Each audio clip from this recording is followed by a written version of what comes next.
mulai lagi nih. Kita nggak tahu kita lagi di mana. Di mana ini kita sekarang ini? Gue diculik.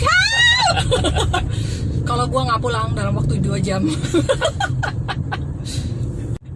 Kita masih di Jakarta kok, belum sampai puncak. Jakarta BSD ini. Oh iya, astaga. Ya ampun, aku mengkhianati KTP ku sendiri. Masih di daerah Tangerang Arah Selatan. Tangsel sejati, men. Yang nggak pernah macet. Jijai. Macet kalau ada acara di ICE. Sama di itu lapangan Trans. Iya, Kalau iya. K-pop itu Sunburst. kalau lagi konser. Oke. Gue Lanjut mau review kedua. bahas filmnya di Netflix sebenarnya, tapi film bioskop. Trouble with the Curve, ya kan? Itu yang main.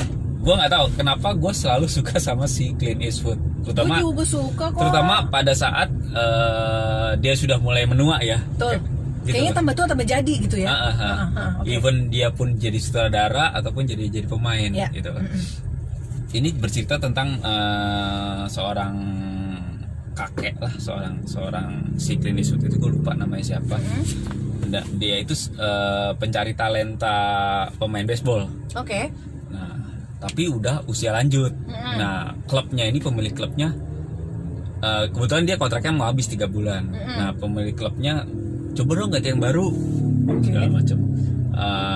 Jangan dong, dia kan dedikasinya udah tinggi. Terus pemain-pemain yang berhasil diambil sama dia tuh jadi semua, bagus semua gitu. Si ada lagi si John Goodman itu membela si Clint Eastwood gitu loh. Tapi dia dari sisi manajemennya. Oke. Terus si John Goodman bilang, kasih waktu gue 1 kali lagi, jabatan gue taruhannya, dia bilang gitu. Okay. Nah begitu itu ya udah si Clint Eastwood mencari.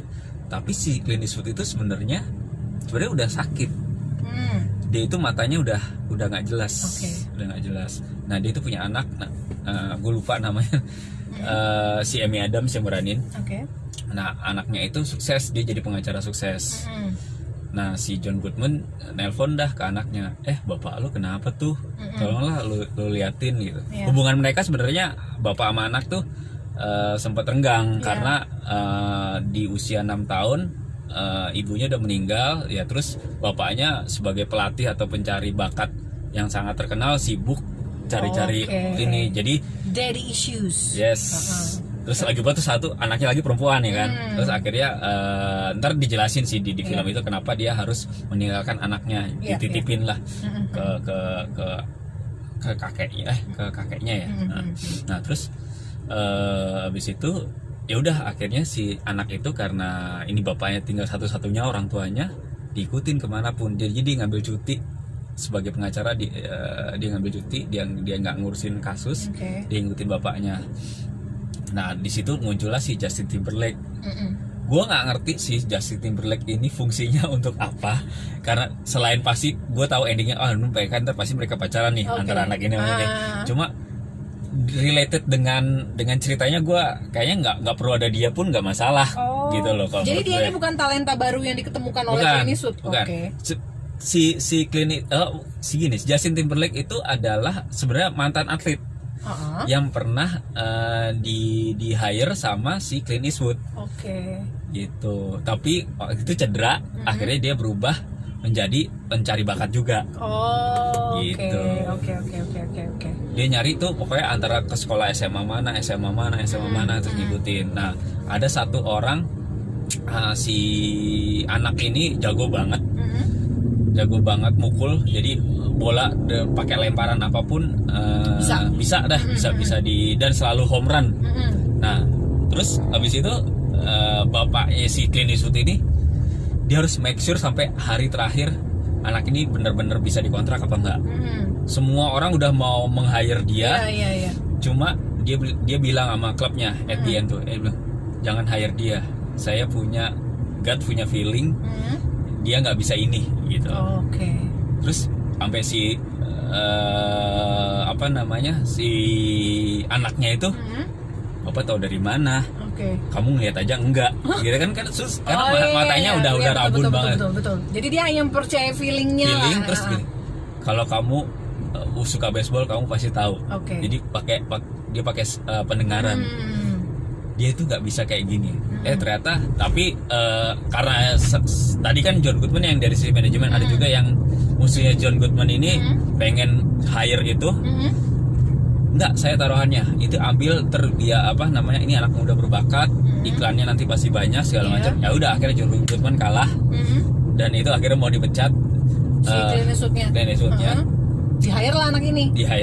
Begitu di-hire ini kebetulan juga renggang nih hubungan antara si anak si Amy Adams sama si Clint Eastwood.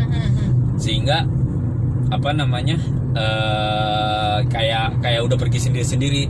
Nah, tapi pada saat itu akhirnya dia nemuin orang yang bisa ngalahin si pemain baru tadi. Si pelempar bola. Nah, si pelempar bola dia akhirnya nemu, oh ini bisa ngalahin, jadi biar bapak gue juga bener ya, menyelamatkan karir bapaknya. Iya. Ya udah, begitu itu dia memaksa untuk datang ketemu sama pemilik klubnya itu untuk nunjukin. Dan bener apa yang seperti bapaknya bilang, saya sudah bisa merasakan apa yang bapak rasakan, yaitu mendengar bukan melihat. Gitu. Akhirnya udah balik lagi. Jadi nggak ada peaknya, nggak ada downnya, tensinya tuh nggak ada.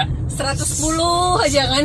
Sesuai dengan apa film-filmnya kayak Gede mulai Gran Turismo, Million Dollar Baby, whatever. Mulai yang terakhir tuh gini aja. Jadi gitu. dia memang khasnya dia filmnya memang kita diajak buat memang nontonnya nggak ada apa ya bahasanya ya. Jadi gak kayak ada excitement gitu, jadi biasa aja. Kehidupan sehari-hari ya udah emang gitu gitu loh. Kelar pun udah selesai. Sesimpel itu, begitu kelar udah. Oh oke, lu salah, lu bener, udah dikontrak lagi, selesai udah. Tapi keren ya. Keren. Iya, maksud gue seluruh pemainnya keren. Kecuali Dan si Justin itu yang agak gemes. Bagi gue kalau film-film Clint Eastwood itu baik di saudara atau di pemain tuh kayak nggak bakal penonton nggak bakal banyak, tapi kayak gue tuh ngebayangin sehari-hari akhirnya itu loh. Setelah nonton kayak Gran Turismo tuh gue masih kebayang ya, bahkan gue tuh nonton tahun 2000-an something itu masih kebayang banget. Keren banget. Iya ya, makin tua malah dia makin jadi ininya sutradaranya. Gitu. Padahal yang selevel dia kayak Robert Redford udah nggak gitu lagi. Robert Redford kan juga jadi sutradara, tapi ya standar gitu. Jadi kayak gimana ya? Ini tuh levelnya beda sama yang lain gitu loh. Lu kayak kalau lu suka tuh kayak gimana? Kayak apa ya? Lu udah di atas, lu suka film, tapi kalau lu suka film ini tuh kayaknya tuh lebih keren lagi gitu. Ember. Jadi kayak gitu level tuh lu level pedas 10 gitu lah. Lu udah VVIP lah istilahnya tuh gitu. Oke gitu lah. Sih. Oke. Berarti layak tonton ya? Layak tonton. Rating 8 lah. Kalau menurut gue suka 8. Gue memang pengen nonton itu, ntar malam gue nonton. Gue akan buktikan. Oke. Next week gue coba bahas Mule apa Mul sih? Mule lah. Mule. Sorry, ini anak bahasa soalnya gue. Gue tentang dia bahas Mule, gue bahas Ad Astra Brad Pitt. Semoga Brad Pitt nggak keren lagi, nggak kayak kemarin. Bete. Soalnya itu filmnya Clint Eastwood yang terakhir, itu keren juga. Dia sebagai pengedar narkoba, narkoba. Ya. Bareng sama Bradley Cooper. Iya, Bradley Cooper. Jadi anaknya. Ya udah. Oke, Thank you Mas Gigi. Bye. Bye.